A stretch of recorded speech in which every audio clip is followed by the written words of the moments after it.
Yo, what's up, everybody? Welcome to At Your Own Pace. When you're first starting out, like, it's gonna be hard. That doesn't mean that you don't belong there. I can do whatever, and it's just me being a ridiculous dad that wants to do some good in the world. I can do this, I am going to do this, and I will do this. If you're an early morning, 4 a.m. alarm person to get your run in, or you're like me who likes to sleep in and so you'll run at 7 p.m. Either way, it's hard, and I'm going to cheer for you, get to your goals. And if you don't, I'm going to be the shoulder for you to lean on as well. It's forced me to get myself uncomfortable. And I think I've started to get that comfort with the uncomfortable. Why don't I deserve a chance to be happy and not beat myself up over a bad run? In more ways than one, running probably saved my life. I'm Mike from MikeRunsMarathons, and I believe that running has the power to change how we see ourselves, how we show up in the world, and how we connect with each other. At Your Own Pace is a place for honest conversations about growth, resilience, identity, and the courage it takes to keep moving forward when things feel hard or uncertain. Every guest who comes on this show brings a story that reminds us that we're not alone in our journey, and that you don't need a PR, a podium, or a perfect training plan to belong here. You just need the willingness to keep showing up. Now, today's guest is someone that I am so incredibly honored to have on this show. He has been someone that I have been following for years. I was discussing this with him before the show, but my account that I currently have, Mike Runs Marathons, has gone through multiple iterations over the last 4 or 5 years. It's had multiple different names. I didn't necessarily have a structured posting or kind of direction of where I wanted to take the account. And I've followed him pretty much since I created the account. And it's someone that I really look up to, someone who inspired me to start posting about the things that I post about with runner inclusivity and making sure that everyone, regardless of pace, finish time, body type, background, is welcomed into this community. And he's completely changed the conversation around who running is for. If you follow Herm, you already know that he's not just posting workouts or about the race photos. He's using his voice to challenge stereotypes, to advocate for inclusion, and to remind people that this sport belongs to all of us, not just for the people who fit a certain look, a pace, or a background. Herm doesn't just run in the community, he stands up for it. He talks about body image, access, race, politics, mental health, and what it really means to show up for yourself in spaces that haven't always been welcoming. Today, I want to talk about what it looks like to carry that responsibility, how running becomes part of his identity, and what inclusion actually looks like when you're not just hashtags, but when you're posting honest, real life. So without further ado, let me welcome in Herm. Thank you so much for being on the show today. Thank you for having me. And I will add a note in there. The race photos are pretty rad. Although it's not all about the race photos. Yes, are a absolutely. Pretty awesome I mean, part of running. I love and hate race photos because you see the very best of what you can look like and also the very worst at the same time. Isn't that the truth? Yeah, they find themselves the what is it, marathon photo shooters. They love to just find themselves in like the low shoot upward angle that and catch your every down step. It is Yes. truly a mixed bag of what you're gonna get back after the race. However, I do want to just thank you. That intro means a lot to me. I think that what you're doing here is really special, and I think that inclusivity is something that we don't talk about enough or get to talk about enough. So I'm really excited to, sit down and chat about it. When you first started to post about your own running journey and when you started to post about kind of who you were as a runner, you saw that there was no one that looked like you, or it was someone who wasn't posting about what you truly believed in. And when you saw that this space had an area to be filled, did you feel like it was like a natural fit, or did it take time for you to feel like you were able to create that community and felt like you belong? I mean, I still don't really feel like I belong. I think that when I did start posting, it was because I didn't see other people that looked like me. And that can be such a split in the road. You can either look at that and go, maybe this thing isn't for me. Maybe I'm not welcome in these communities. Or you can kind of attack it. And that's the route I chose because I was like, I think that this running thing is super rad and I'm having a ton of fun with it. So why not throw my hat in the ring? And, hopefully some other people will either just want to hang out or gravitate towards what my kind of thing would be. I mean, as for trying to fill that space, I think that I would just be a drop in the bucket in terms of what I would love to see, right? I think that the growth that we've seen over the last couple of years is a beautiful thing, but I think that we also still have such a long way to go where we start seeing everyone represented, bodies of all types, people of every gender, people of every or non-gender or race or political view other than the bad one. It's like all of these places that we still have so many gaps that, like, yes, I can speak to all of them, but I can't give you lived experiences in all of those bodies. So we still have so many people that can be creating content and making videos and doing their thing, and we can all be here to enjoy it and take it in and feel like we see someone else that we can actually resonate with. Although my large body and my larger runner content reaches a ton of people, it's probably still not reaching plenty of people who wanna get into the sport, but don't have the person in their life or on their feed that they can look at and go, "Oh, that's me." Maybe it's someone who is super into anime. I've never seen an anime, like, ultra runner who just, like, talks about Naruto. What is Naruto? that show? Naruto? So it's like there's so many different niche places that people can start filling in that gap that I kind of saw, and I think that that is the beauty of running and content and what we can really do to expand this thing. While you might not have certain lived experiences, one thing that you do allow is to create that space for those people that can. And so that's something that I really admire about your account and your platform and what you share with other people, because you have this mentality of like, I want to make running inclusive, but I know that there are certain areas that I I'm not able to actually provide the guidance or the support for what those individuals are specifically going through, but I'm able to make it so that if those people want to come in, I will welcome them with open arms and be able to help them have that voice, which I think is just phenomenal. Now, you talked about how you saw this area and you kind of jumped into it. And so you saw that there was a way to make running more than just a workout and to make it some welcoming community. Was there a moment when you realized that this was happening and that this was turning into something that was more meaningful than just going out there and, pounding the pavement? Yeah, I think the first time people actually vocalized to me that what I was posting was either inspiring them or making them feel comfortable in the community for the first time. That was when it kind of hit me that this is something bigger than just me making silly videos in Boston on the Esplanade, because that's all it was to me. It was just me being silly and me scratching that kind of creative itch in my brain that I'd been kind of not utilizing for a few years. So it was such a, nonchalant way of jumping into this kind of huge thing that I had no idea would come. We were talking about it before the show. Like when you started your account, you had no clue that you'd find this amazing community and find the people and I equally have had no Yeah. idea. I was so new to running as a whole. I think when I posted my first video, I had never run like a 10K, let alone, you know, worked my way up to having this insane community of people that are supporting me and are homies now, and then running Right. marathons and ultra marathons and everything to follow. So it's like, I think that's the beauty of it, though. That's the fun way of approaching this is like do something that you think could sound like a lot of fun, and then don't try and become, the biggest running influencer, the biggest, name in the sport. Because if that was the if that was the goal from the jump, I would have failed immediately. I would have probably alienated a ton of communities. I would have probably pushed people away. I would have pushed brands away. I would have done everything wrong if I just had this set goal of being the biggest or the loudest or the most influential. And at the end of the day, that would be pretty lame. Not that wouldn't resonate Absolutely. with people.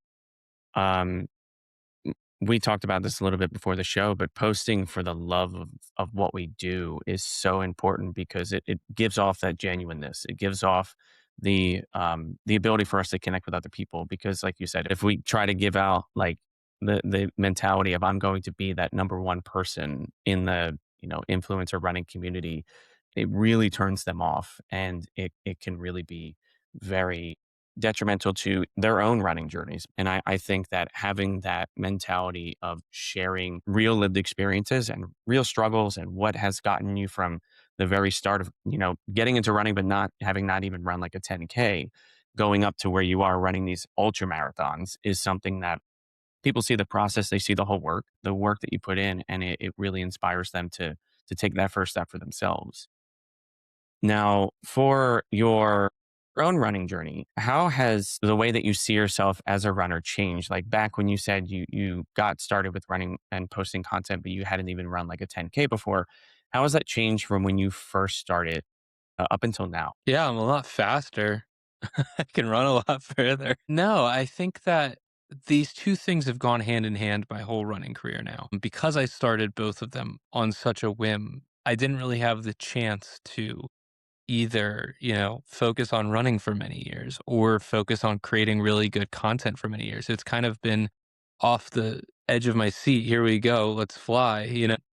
I've watched both of them grow and develop, and I've figured out what really works for me, the paths that I want to take, and what hasn't worked for me. I mean, there's been plenty of days where Hmm. I'm like, oh, that's not me. That's not both running and creating content, whether it be like forcing myself to go on an extra long run because I saw that it would probably do numbers, or forcing myself to make a video that's just so stupid. And I'm like, why did I even think that this would be funny? Or like, it fell into, like, some kind of, like, very, atypical running influencer type thing, and those are the kind of lessons I've taken away from the combination of things. As for the running part in particular, though, I mean, Mm. running's damn hard, and so it's consumed my life in a way that I wouldn't have found any of these successes without going all in, without kind of pushing all the chips into the middle of the table and kind of, making it my whole personality like we all do as runners. But also just, making the time of my day to be really focused on it and take the time to develop as a runner and, make myself stronger. And I think that's the, biggest growth point that I've seen, especially in the last, 2 years on this journey. You're very comfortable in being yourself. You don't shy away from posting about, you know, the hard days and the work that you put in, but you're also very comfortable in sharing your feelings about certain issues, right? That confidence that you have now, has it always been there, or did the running help build that up, or did it require other sort of work? Yeah, I've always been incredibly outspoken, especially when it comes to issues, whether it be political or anything. Really, everything's political these days, So, namely political things, but inclusivity and comfortability in different spaces. I was a baseball hockey player my whole life. And outside of heated rivalry, the hockey community isn't exactly the place where you're Mm, going to be comforted with sexuality and inclusivity. So my whole life has been watching these groups, and I've never fucked with any of them, where it's like, this is like boys club or man's day, or, like the bullshit you see all the time with like the kind of stereotypical man boy kind of drama. And so much of that has slid into the politics and the pushback that we're seeing now. And so I've always been extremely vocal. Listen, I'm a 6'2" cis white straight guy. I've been given a golden ticket in life mhm. to say whatever the fuck I want. And you know what? If I don't use that, then it's a missed opportunity in this lifetime. So that is exactly why I speak out for people who, you know, I know they feel very conflicted right now, but they can't say anything because they don't fall into that category that I live in. And I will happily use my voice to make sure that their message is also being conveyed with the things that I'm feeling. Because listen, I recognize that privilege, I understand it, and I always have, and that nothing's going to change that. I think that this is right now, especially, is like a time where I'm going to utilize that platform that I've developed to make sure that people understand mostly that I am someone that they can look at and be comfortable when they see their content. You don't have to worry if I'm going to turn on you. It's like I will be outwardly vocal to let you know that my communities, when I host a run club, you're more than welcome. I don't care what you look like, what your background is. In fact, I do care Mm. because I'm going to come and learn about it because that's the best thing we can do. But it's it's been obviously one of those things that people sometimes find uncomfortable, and that's fine. If you find it uncomfortable, then I'm not the person for you. And you can go do your thing, and I hope that you come around one day and you understand that human empathy is a really beautiful and amazing thing. But if you're not there, man, then you know, just have a good life, and you know, maybe I'll pass you in a race one day. Because of the following that you have and what you share, that you have there's sort of like a responsibility that comes with this, with the people that are listening to what you say. Yeah, there's an incredible responsibility. I think that it would be irresponsible for me not to speak up and use my platform, though. So I think that the responsibility also kind of coming back to the running stuff is like, I'm not here to give you coaching advice. I'm not here to give you nutrition advice. I'm not here to tell you how to run your first marathon. I'm not educated in those things. I could barely get dressed this morning as a functioning adult because I'm so uneducated about the world.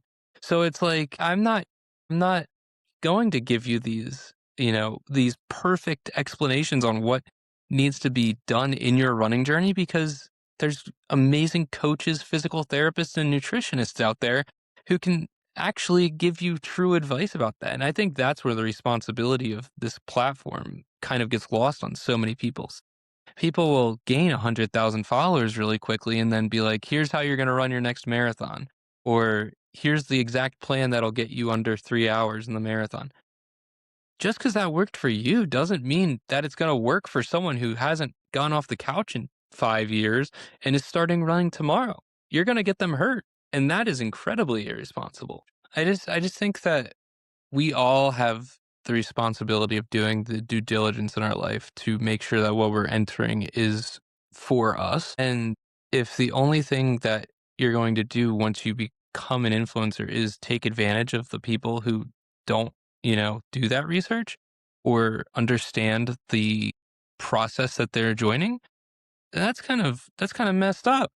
I think I think that everybody has free will to do what they want, but you know, trying to guide someone's running journey because you want to make a couple bucks just feels wrong. Like that's not the way to go about this and could only turn more people away from the sport, Amen to you that. know? I think speaking up is, pretty easy for me in terms of, I'm going to do that fairly frequently. I don't even do it on purpose, to be honest with you. Usually it just happens like I'm wearing a t-shirt or something that says like fuck ice and then that happens. So I'm not necessarily speaking up, but I'm letting you know where I stand on something. But I think in terms of like videos that I've posted that don't necessarily resonate with my message are things that maybe are just clickbaity, like overly clickbaity or overly fake running influencer, I don't need to do those. And there was a period where I was kind of falling into that maybe 2 years ago where I was like and I was just testing the waters. It's okay. That's part of this thing, and like I then had to internalize that that video didn't really jive with what I wanted to be putting out there. But I experimented and I tried it out. And like I realized rather quickly it just wasn't the type of content that I want to be producing. So, you know, did I take it down? No, it's still probably on TikTok somewhere and you can find it. But it's like that's not the kind of content that made me happy or felt creative to me. So it didn't kind of scratch that itch that came initially when I was like, let me use my creative side of my brain. It was me being lazy because, it looked like an easy video to make. We've talked about using your voice to advocate for so many really great progressive things. Going back to community, right? You've built a really strong sense of community around your running, around what you post. But when we take a step back and we look at what community means to you, what does it look like for you in the sport? Yeah, community is honestly just the people that you know and you feel safe with, right? I think that there's so many sub communities that I'm a member of. I have my own Boston running community. I have my Not Yet Named Run Club homies that I meet with every Thursday. I have my Boston as a whole community, which is like the people that I pass every single morning. I wave to, I say hi to, I get to hang out with. And then I have the global community, which is just an online place where people can look and, watch my content, meet new friends, meet people that they resonate with, and come together and kind of share in this awesome sport that we, all love, but then also know that it's a really incredibly inclusive and safe place for them and, where they can you know, come when they're having a bad day, where they can come when they want to tell people about their awesome race. I think it's one of the beauties of what we do. We get to put out these videos that are impactful and it brings people together. That's the community. As soon as you start seeing people online that you start recognizing the name of every single day and then you become friends and then you start meeting up in person. That's how these things are built. The global community is a beautiful thing because it's truly taking people from every walk of life, putting them in one place and letting them know that this is a really rad group of people that you can come and just like talk to, hang out with, and nobody's going to judge you. Nobody's going to be mean to you. And if they are, well, then I'll come through and, get them out of there really quick. It is just so cool to be able to have people from all over the world be able to join you in your running journey, because we see running as such a solitary sport at times. I mean, we talked about the bike path that we run on in New Jersey, and the I tend to run alone, and so when I run on that bike path, it's usually just solitary runners. I don't really see many running groups on that path, but the impact that we have on so many people is just so great in general. With that community that you've built both in Boston and just globally and online, is there an interaction with another runner or follower that has really stuck with you? There's been hundreds. It's that narrowed down to one would be unfair to so many people that I've truly had the most unbelievable and amazing interactions with.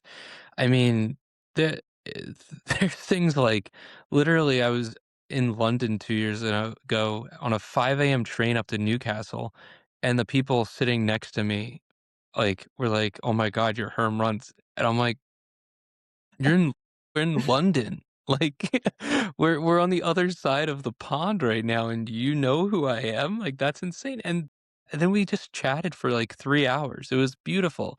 Or the amount of people that literally just stop me during like, not stop me literally, but, talk to me during a race. Those interactions mean the world to me because as much as, they can see the guy online and the guy who makes the videos, we're all in that race together. We're all struggling at mile 22 of a marathon together.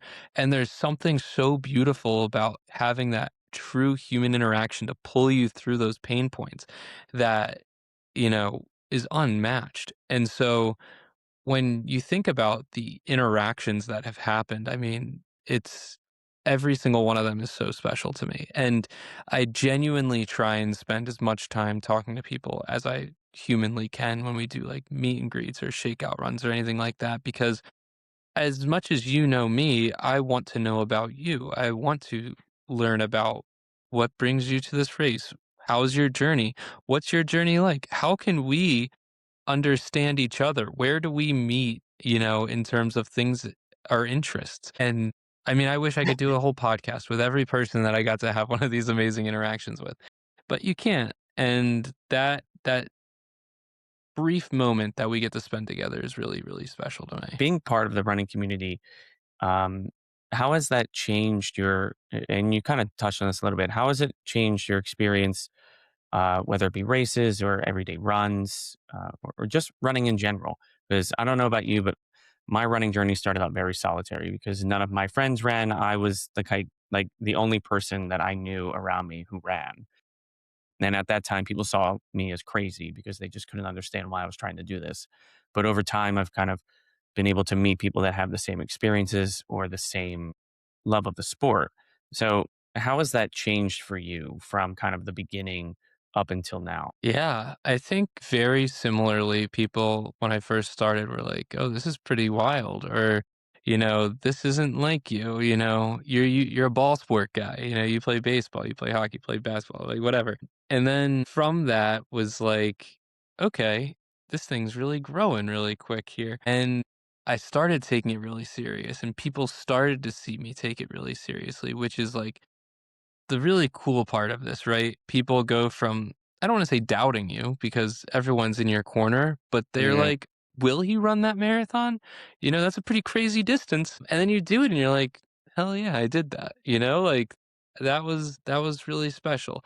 And now I'm just like the crazy distance runner in this small town in New Jersey. I've been here for like a month now, and I had someone stop me the other day because they were like, I saw you on the complete other side of our town 2 hours ago. What are you doing here? I'm like, "Oh, I'm just running." So, it's crazy how that kind of thing escalates. So it went from being an incredibly solitary thing where I had to prove to people that, I could do this thing in my own head. I had to prove it to people. To where people are starting to see this crazy guy running around the streets here. And sometimes I'll go run with my community of people wherever I'm at. But still, for the most part, it's a very kind of unencumbered process where I enjoy running by myself. First of all, because I don't like making videos when I'm running with my friends because I want to actually just be there and be present with my friends. And second of all, I think that there's something very peaceful about, throwing on your music or your audiobook or your podcast and just going for, hour, 2 hours and being alone and getting to kind of live with those thoughts. After this, I'm going to go for my run. I'm gonna just let the whole day of, from 8 a.m. this morning till through this podcast just kind of come out of my body, and then I'll come home, I'll take a shower, I'll read my book and rinse and repeat. It's truly like the best part of my day. And although it might seem very lonely now, it's not because I know that I do have this whole community behind me and I have people that notice me on one side of the town and tell me about it on the other. I would love to just kind of actually start out with the beginnings of your running journey. What got you interested into running and what brought you towards these marathon distances and these ultra distances? Yeah. So the journey was a very abrupt one. I was in Boston at the time and watching my girlfriend train for the New York City Marathon in 2022. And her entire training block, I was actually pretty mean to her. I feel bad about it now. So I was like, "You're crazy. I can't believe you're going to run a marathon. Like, you're gonna die." I genuinely was worried she was gonna die. Even take it back 6 months previous, she was living in London at the time, and she was running the Kew Gardens Half, and I flew to London because I thought she was gonna die running a half marathon, and I was, like, very concerned for her well-being, thinking, like, "No human runs this far. That's crazy. It's absurd." Oh, then she ran the New York City Marathon November 4th, 2022, and it was, like, the most beautiful day of my entire life. I cried so many times. I watched so many people accomplish their dreams, and then at our final cheering spot on 5th Ave, I turned to my buddy and I said, "Hey, listen, I'm gonna do this next year." He laughed at me. He was like, "Absolutely not, you're not." And I was like, "No, I'm telling you, I'm gonna do it next year." And next day I went out, bought my first pair of shoes, and the rest is history. I went for my first run. It was a mile and a half and it took me like 42 minutes. It was like incredibly painful. I think I would run Hmm. maybe 12 seconds and then stop, catch my breath, try and walk a little bit, try and run again, catch my breath again. And I think my heart rate probably hit like 190 at some point in there. So it was very painful, it was very uncomfortable, and it was very unsexy, and that's how it looked for the following 2, 3 months. I mean, I I remember it was 5 months later that I hit 5 miles for the first time, and I just broke down and cried. I sobbed like a baby because 5 miles was all of the distance that I could ever imagine. I just felt all these emotions that I couldn't even imagine. It was the first night I got my first runner's high too. It was the first time that running didn't feel like the hardest thing that I was going to do that day. And from there, backtrack about, 2 months, I had watched a documentary about Cocodona 250, Eric Sensman's, and I was like, oh, this is rad. This is actually what I want to do. So New York was in the headlights, but Cocodona is like down the road. That's where the journey is taking me to. So that's what got me interested in the ultra thing, because at the same time, I've always known this about myself in all sports. Never been fast. I've never been the fast guy on the team or the most agile or the quickest, but I always have been the guy who could go forever. If you needed me to throw 120 pitches in a game, say less. I'll be fine. I'm not gonna blow you away with speed, but I can do that. And so running, that really translated similarly, where I was like, okay, well, I'm not going to run a fast marathon. I'm pretty confident in that. I'm still very confident in that, or fast for like in terms of Olympic speeds. But the ultra thing, I could go out there and I could go for a really long time. And that really excites me. So when I crossed the finish line at New York City Marathon that 1 year later, I did do it. I thought to myself immediately, I could go further. There's more to this running thing. I can definitely withstand this amount of pain for, maybe an hour longer, maybe 2 hours longer. I wasn't sure at the time, but I could definitely do it. And that's where I was like, okay, let's start sniffing these ultra things out. And ever since then, I went just a little bit further. A couple months later, I ran my first 50K, and then I ran a couple more marathons that year. Don't advise that. And yeah, now we're here. So you haven't done Cocodona yet. I haven't. No, that's still many years down the road. I've read so many books on it, and I've read the stories of so many people who have done it. And my God, I can't even imagine myself going for that long, because I think I would die. So when you do Yeah. run that race, I, will be, one, so proud of you, because I know that's now that I like your dream. And two, I will be cheering you on from the sidelines 100%. I know this entire community that you have now will do the same exact thing. That's the one that scares me the most. So that means it's definitely the one that, I should look forward to. The running feels heavy, feels so tiring, either mentally, emotionally, physically.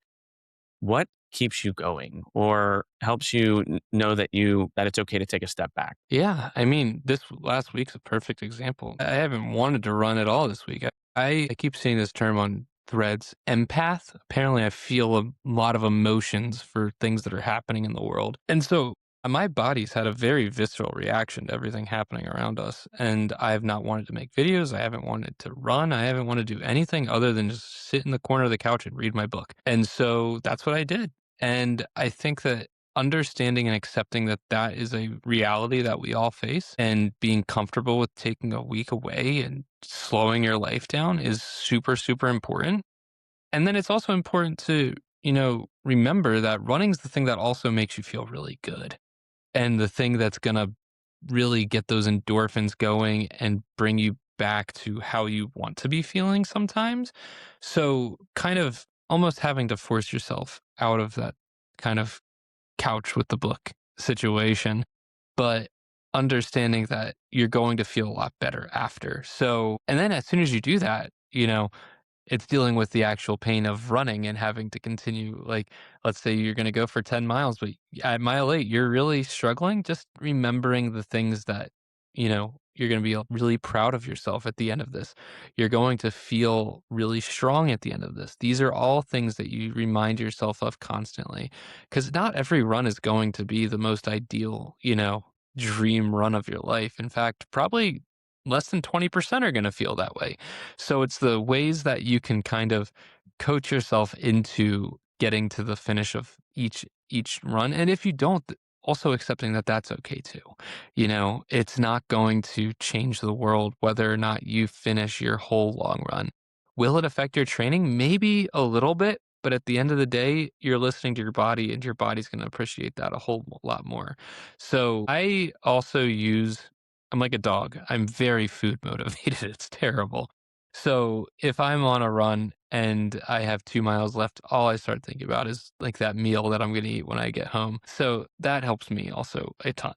No, I agree with you 100% because there are many times, especially during the winter, I hate running outside in the cold, and so I'm lucky to have a treadmill at home, and so that has been like my saving grace this season since it's been brutal with the temperatures outside. And there are many times where I'm just like, I have to run on this thing. Like last night, I ran 13 miles on my treadmill. I was like, yeah, I told my wife, I was like, I got to Okay. run a half marathon. And she was like, why? She just like looked at me like, you're insane. And it was also like 11 o'clock at night. So I was like, I got to get this done. Like, it's just, I promised myself I was going to do it on Sunday. I didn't do it on Sunday because I spent time with friends and that was fantastic. And I needed that. But, the training needs to happen still. And so I did it. I did it yesterday. And the entire time I did like, after the first mile was like, oh my God, I have 12 miles left. And the next thing I know, it's like the last part of my intervals for the run. And I'm like 2 miles away and I'm like, oh my God, I did this. Like I That flew felt when I by. finished, I was like, nobody was around me. And I was like, yeah. There's nothing better than the middle part of a run that's over like 8 miles, where it just kind of like miles 3 through whatever just fly by. You're just kind of blink and you're there. It's it's the miles right before and the miles right after that are like, okay, we're gonna that last 2 miles probably felt kind of like a drag. I ran like 4 miles and it feels like it was so much faster than just like what I'm doing right now, which is like I finished and Yeah. I was like, oh my God, my legs feel so heavy. But I was also just like, you know what? I did it. And I feel so good afterwards. That runner's high. It took me a long time to get it. And now I'm so used to it that that's one of the things that gravitates me towards going for a run when something gets difficult or when I need to think about something because it's such a meditative practice for me, which kind of segues into my next question Mhm. of running obviously helps you stay fit in some way. It helps you work towards those goals you have with your marathons and your ultras.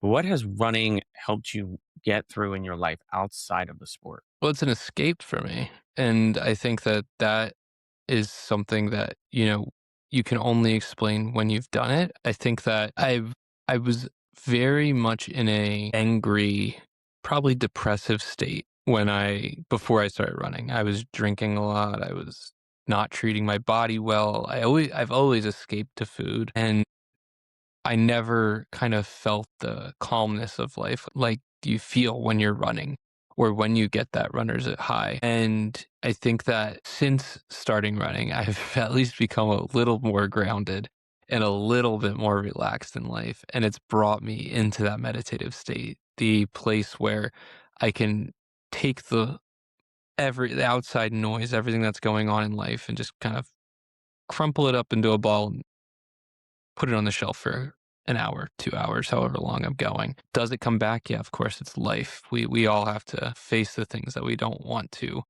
from time to time, but during those 2 hours, it really lets you come back down and, relax in your own body, which is the best part. And the fact that we get to do that as many times as we want throughout the week, as long as we're Oh, healthy, it's absolutely. pretty rad. And so, with those different seasons of training that you have, whether it be for a marathon or for an ultra, um, have there been seasons where the running looked different for you, um, based off of what was going on or what you were training for, than what people see, kind of, that you outwardly give to those people that follow you? Yeah, I don't think anyone will ever understand how easy running felt to me during my last training block. Like, it was the first time where, I mean, I had bad days, of course, but they were kind of far and few between. I was knocking out 10 miles a morning like it was light work, and I felt amazing. And the morning runs were clicking,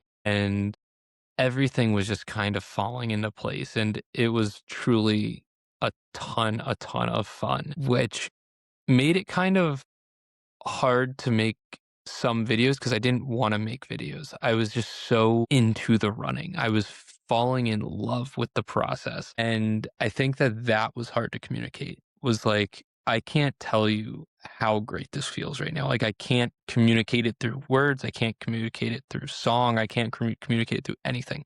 I right now just feel like I am on top of my game and this feels amazing. And I do think that maybe that gets projected to a certain extent in the confidence that you see in my videos, but it's not like an outward, guys, this is what's really working for me right now. But To be completely honest, outside of that training block, I think that I did use creating videos as a crutch to get out the door for so many of those training runs. I was like, well, I don't want to run today, but I can go make a video and distract myself from the hard running part by talking to a camera. So you truly got to see the true inside look of those training blocks because I just said whatever was on my mind, cut it up and put it into a video. Half the time, during the run. There would be days where I would finish the last 3 miles of a run while actively editing on my phone because I didn't love running yet. Like, I loved it in the sense I liked the way that it made me feel good, but I wasn't dreaming about it during my run the way that I do now. And that was a lot Mhm. of growth, I guess, but also, you know, cool to look back and be like, okay, we've come pretty far because I no longer have the urge to make videos 90% of my run where I'm just constantly distracting myself. That's wow. I can't even I can barely look at my phone while I run because I feel like I'm gonna trip, and I actually have multiple times. Well, the other night I ate it and it wasn't the phone's fault, but It's I know terrible. the feeling now. Now, you kinda hinted at this a little bit, but because you talked about the beginning of when you started running, trying to run a mile and a half to where you are now. Back then versus what you have now kind of in your pocket with your own, the growth that you made in running. What does a good run mean to you now compared to back then? I love a good run now. I mean, I loved a good run then, but now that's better. That's better than PRing at a race for me. It's like there's this documentary. It's like Arnold Schwarzenegger. It's called Lifting Iron or some Pumping Iron or some crazy shit like that. And he's like, every day that I'm lifting, it's like I'm coming, like sex, like orgasming. And it's like that's the same type of feeling that you have when you have a great run. Like it's like this thing just set me up for the greatest day of my life. And you can do that every single day with this stuff. So yes, I love PRs. They're a lot of fun when you run a race, right? Who doesn't like, you know, running your fastest race ever? But have you ever had 4 amazing training runs in a Yes. row? Oh yeah. That is Mhm. I'll take that any day of the week. Yeah. That's better than drugs. And it's so funny. My best friend, he's an early morning runner. I hate running in the morning. I hate waking up early. I can't do it. I'm either a midday runner or a late night runner. And he was telling me about how like the amount of the high that you get running before work and going to work, you feel this sense of like accomplishment and the feeling of like I can walk into the office and do anything because I just ran 8 miles. I just ran 10 miles before any of these people are up. And, I've, even if the rest of the day is mundane, I've already accomplished so much more than before I even came into the office. So I agree with you wholeheartedly. And oh my God, having multiple training runs go really well in a row. Like 1 My week? goodness, it is. Yeah. It is the greatest. Nobody can tear you down. Nobody. It's like a Superman cape was put on your back, Yes. and then you get to do it again next week. I I realized this last training block that I like Mhm, training more than I like racing, and it's for that exact reason. I get just as much out of a great 22-mile long run with a strong finish as I do going and, you know, collecting a medal. So, yeah, that is what gets me excited when I think about, you know, the highs of running. I could fight anyone, put them in front of me, win. It is the greatest. It is truly like unstoppable. But I was really into the morning thing during the summer, and I definitely will be again this mhm, summer. I'm still fighting it for the winter. The winter's just so cold. I mhm, don't want to get out of my warm bed. And I'm happy to run in the dark at mhm. night. It's going to be dark either way. So I think when I get back to Boston next week, maybe start morning running again, but the likelihood's pretty low. I don't handle the winter well. You know, and actually, we were talking about it the other day. I handle the coldness well. I actually prefer it to be cold. Yeah. It's the lack of daylight. I just want to see the sun. That's all that it is. I just need some vitamin D. I want to go, and if it was cold at Mhm. 6 p.m., so be it. But if it's sunny, I will happily go and bear the cold. It's just the darkness. I don't like being in the dark. And I feel like I'm, you know, wake up in the morning, it's dark. Go Hmm. to work all day, don't see the sun, then come home, it's dark. And, you know, you can't avoid it in the winter. Seasonal depression's a real thing. We only got 2 months left, and then the sun will start coming out. Thank I'll be a God. much happier person again. Now that I moved to the suburbs, I'm like, the biggest thing I'm terrified about is like running into a coyote when I'm running on like a path, because there are so many on that running path. I've seen multiple There during are. the summer like come out, and that's like my biggest fear. Not falling, not tripping, not even running into like other people.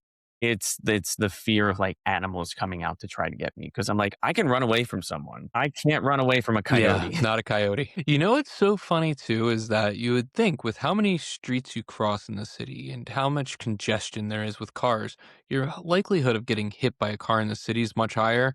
Yes. Very wrong. In this small town where they expect no one to be crossing or running or anything, they just whip in and out of the smallest streets where you're like, I can't imagine. I've had more close calls in the last month here in the small town than I got hit by a car last year in Boston, but outside of that, like, Mhm. I have not had any close calls. Yeah, I got hit by a car in New It's York City, insane. so I feel you on that. But luckily, that was the only thing. But yeah, oh my God, New Yeah. Jersey drivers are the absolute worst. I joke that I'm not sure if you know that Family Guy episode where like that woman is all the way on the left side and needs to get off at the exit, and she goes, "I go now. Good luck, everybody," and she just does it. That's New That's how I Jersey. feel every single New Jersey driver is. That is New Jersey.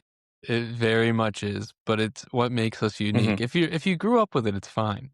But I guess if you're coming in from outside, it's gonna It, it's a little scary. catch you off guard. Live with them. I'm glad we're able to bond over just how terrible New Jersey drivers are. We're the worst, best drivers in the world. Now, with your goals in running, we start at, you wanted to run that mile and a half, then you got to 5 miles, and that was like a huge accomplishment to where you are now. How do you feel that your goals have shifted in running over time? The goals have always been just to have fun, do my best, give your all on whatever day that you can. Just treat it for what it is, a fun thing that we get to do because it makes us feel really good. So as long as the goals have always stayed there, then they've always been in the sights. I have as for times or anything like that, I didn't have any time goals until this most recent training block. I just wanted to get under 4:15 in the marathon. And then outside of that, it's always been, have fun, do your thing, hang out with people if you can. And I don't think that'll ever change. I mean, obviously we have Cocodona too. That's a That'll be the goal. But I think if there's ever a day where I'm not having fun with this thing anymore, it's over. And that's okay. I think everything in life will have an endpoint, right? In my life, I thought baseball was going to be forever. I thought I would play professional baseball. I thought I would chase that dream forever. And then after 4 shoulder surgeries, I very quickly realized that that does have an endpoint and you can't physically do this anymore. And when that day comes with running, I will be at peace with it as long as I've always stood true to the message of just having fun and doing it for what it is. And don't fear that. I embrace it and look forward to the years to come of, getting to pound some pavement. 100% agree with you on that. It's the way that other people describe it, and the way that I think about it too is once we go from the mentality of I get to I have to, the sport is lost on us, and the love of it is just gone. And it's so important to love what you do, because as we pointed out multiple times, running is not easy, and it's not something that a lot of people do.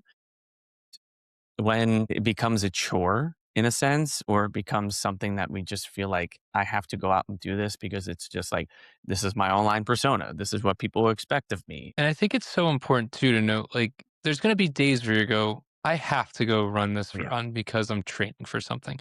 That's not what we're saying here. There's days where you don't want to leave. That's fine. You have to get out the door though to go get that long run in. It's the time in your life when you go, I have to do this because I need to lose weight or I need to do this thing to like make myself feel some special way. And it becomes a chore every single day, day in and day out. There'll be one offs, of course, where we just, I don't want to go run Hmm. 22 miles on Sunday. Who does this week? The birds are playing at 1 and I'm not going to be done until 1:40. So yeah, there's certain days where you have to go, I have to do this, but it's like, it's a subtle one. Whereas when it becomes a daily thing where I like, I have to do this because, you know, Mhm. I'm going to force myself to do this thing that I now hate. I'm like over here talking about how much I still love running. Yeah. And What do you think matters the most in maintaining a long-term running journey?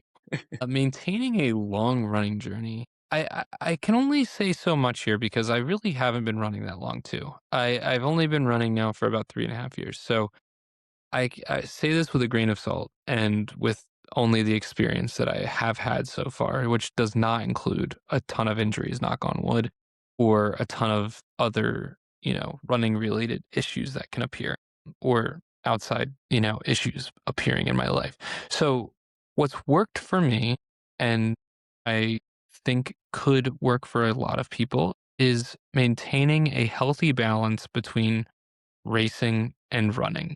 I think that something that we often see, we all do it. I've ran too many races in a year, but it's forcing yourself to race too often. Push your body to that zone 4, that zone 5 for an entire race and then not allowing it to come back down. Sure, I've run multiple marathons in a small amount of time for training, but I didn't push my body to a limit in which I would take a week, 2 weeks to recover from that distance. So taking the time to separate your hard efforts and your easy efforts is going to be really important. Don't push the gas pedal to the floor all the time.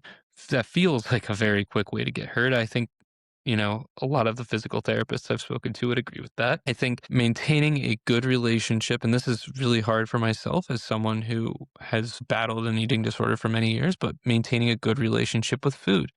As soon as you start under Mhm. fueling in any sense of the word, you're probably going to start deteriorating and your body and your joints and your ligaments and your bones are going to feel that brunt.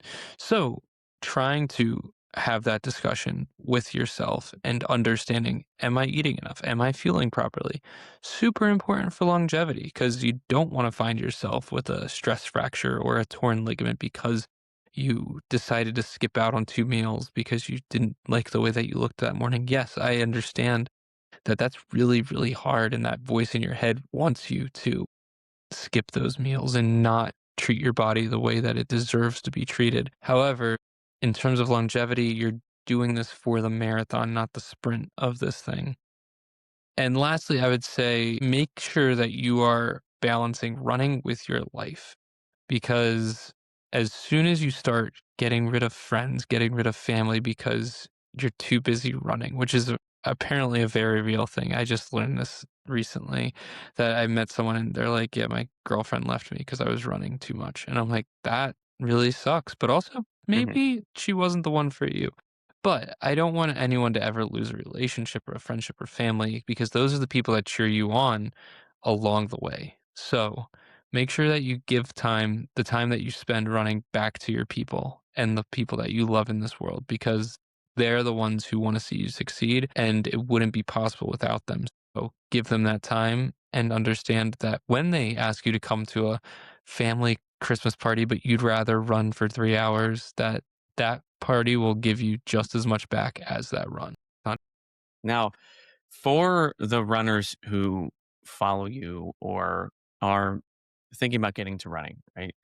And they feel like that they don't fit the typical runner mold. What do you want them to take away from your page? That you can do this sport no matter what you look like, especially while running, what you feel that others perceive you as. I think that so often as a runner, we allow the noise in our head to project out of people that we see while we're running. Because at the end of the day, running is a unnatural looking, especially when you're jogging, kind of goofy looking, vulnerable sport where in your head you're probably thinking all of the worst things you could ever imagine about yourself when in reality the people looking at you are probably really stoked on you and getting a bit inspired. So you can do it no matter what you're wearing. You don't have to wear the, you know, bright colors or anything specific to running wear.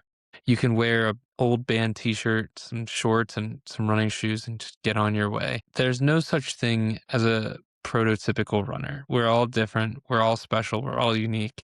And that is what makes the community that we're in such a beautiful thing. And I think that if we all are just a little bit more accepting of ourselves, we would all be a lot more comfortable jumping in and diving into this running thing. Who is thinking about getting started with running, um, wants to put on those shoes for the first time and go out and run their first mile or whatever distance they want, but they feel intimidated by the community or the sport.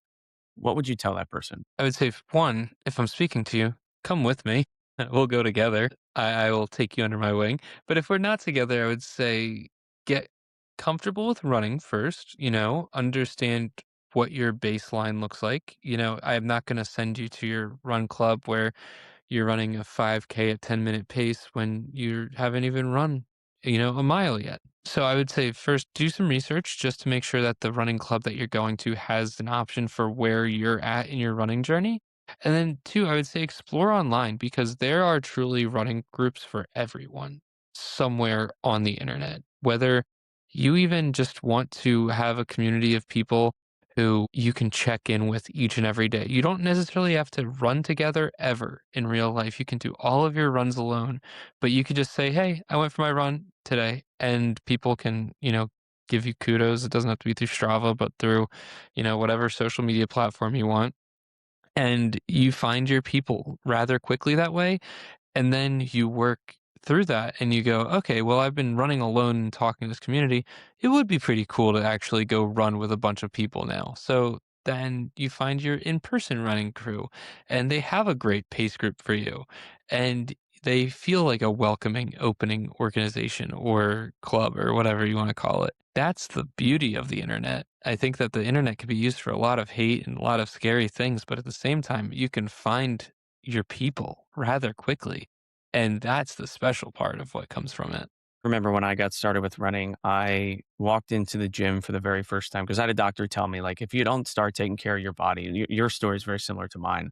I wasn't taking care of myself. I was drinking a lot. And he said, if you don't start taking care of your body, you're going to have a massive heart attack or stroke because my blood pressure was sky high and strokes run on the male side of my family. So I was like, it was like a wake up call. I was like, oh, I got to do something.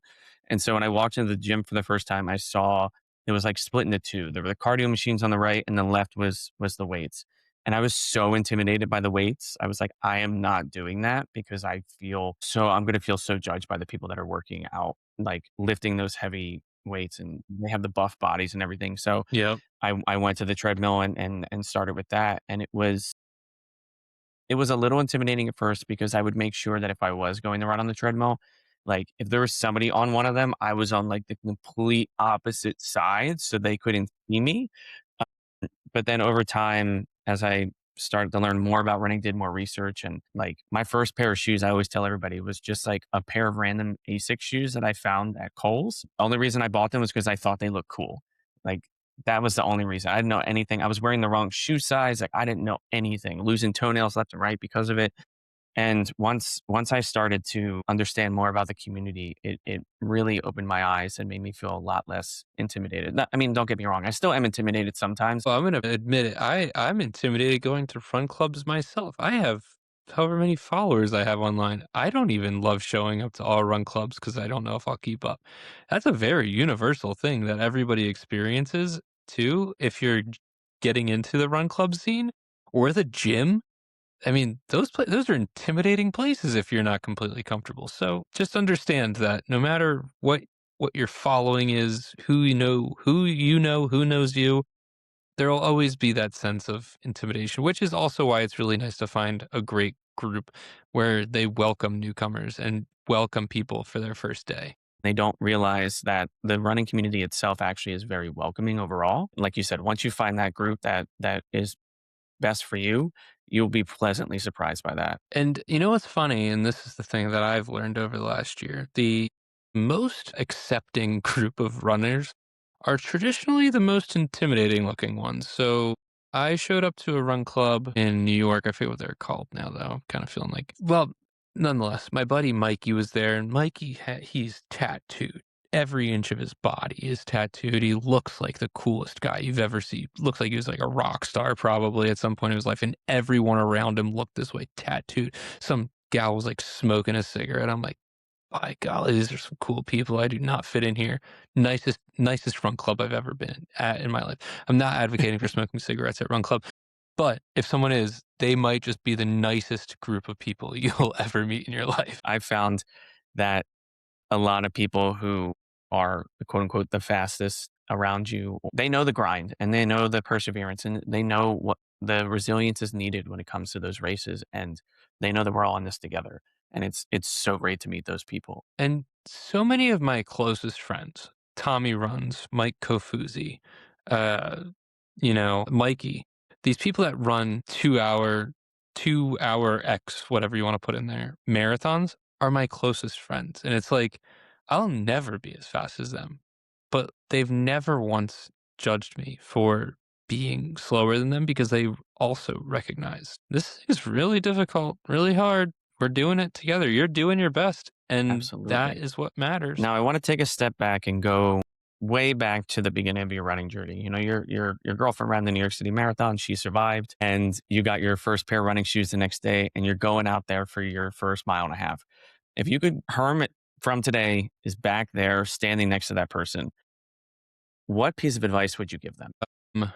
Oof, a lot of it. I would say go trade in those shoes, get something else. They'll treat you a lot better. But I would also say don't let how hard this is about to be for the next couple months defeat you. Because there were a lot of times where I got back and I'm like, this is never going to click. This is never going to I'm never going to get to the point where I can comfortably go on a run and just be like, wow, okay, I went for my, 5-6 mile run today. I was struggling, and I would say keep going, keep moving, but also it's okay to walk. You don't have to beat yourself up to when you do these things because the former college baseball player in me is like, why the hell are you walking right now? You're this isn't running. Freaking run. And I beat myself up and I wanted to quit plenty of times in those first couple months. But as long as you keep moving and keep going, you'll be just fine and you'll get to go do some really rad stuff. Hey everybody, before we get into our last segment, I wanted to take a quick moment to thank today's sponsor, and that is For The Run. For The Run is a running apparel company that creates really high quality shirts, hoodies, and everyday gear designed for runners who care about the why they run just as much as they care about how fast or how far they can go. Their clothing is comfortable, durable, and made to be worn on runs, to races, and in everyday life, all while carrying messages that celebrate mental health, community, and personal growth through running. If you're someone who believes running is about more than performance and likes wearing gear that reflects that mindset, For The Run is absolutely worth checking out. You can find them at forthe.run. And if you use the code FTR-MikeRunsMarathons, you can save 10% off your next purchase. All right, now back to Herm. Now, this next segment that I have is called the hot seat. These are just quick, fun questions that I ask everybody. Just top of mind, don't really think too long about them. This or that questions, just to kind of let us know your thoughts on some portions of running overall. Trail or road? What is your favorite shoe brand right now? Adidas. I probably know the answer to this, but long run solo or with others? That's actually so tricky. I'm going to say solo, but I don't mind a long run with other people. Favorite post-marathon meal? Oh, probably steak frites. There was a spot in New York, but I can't remember the name of it. It was fantastic, though. I think after it this year, I might make a reservation at Gallagher's. It's on 54th, I think, near Broadway. Yeah. Amazing steakhouse. One of my favorites. Music, podcasts, or silence on easy runs? Music. And what is the one piece of running gear that you can't live without and you can't say your shoes? My Shocks, probably. Because I need music. I learned very hard during the JFK 50 where headphones were banned that I am no good without having I had no idea anything to listen to. Yeah, horrible.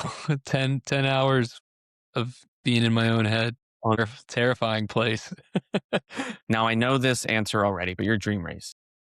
If I was going to give you a second one, it would probably be, let's say javelina. And then, so you're running Cocodona. Who would you want to run that race with?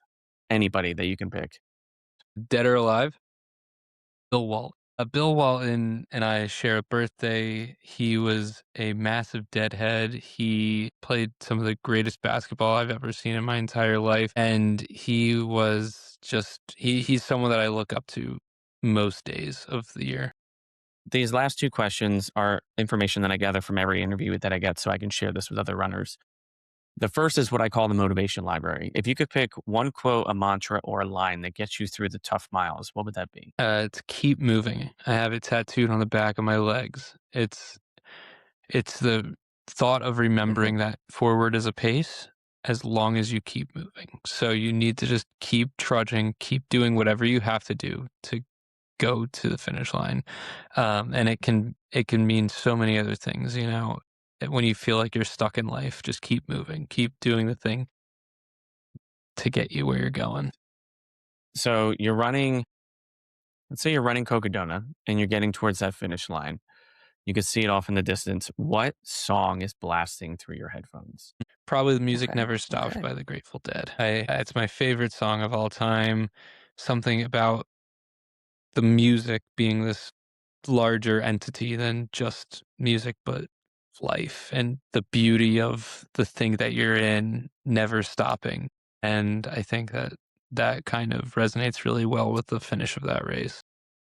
So those are all the questions that I actually had for you today, Herm. I can't thank you enough for trusting this space, this podcast, and for the way that you continue to show up for the running community, just in general, because you're not just coming into the community as a runner, but as someone who's actively working to make this community safer, more inclusive, and more honest. And it's something that I look up to tremendously. And what you're doing matters so much because it's not the beautiful side of running. It's not because it's trendy or viral, but it's because there are people out there who finally feel like running is for them because they see you and they see the authenticity behind the things that you put out and what you share with other people.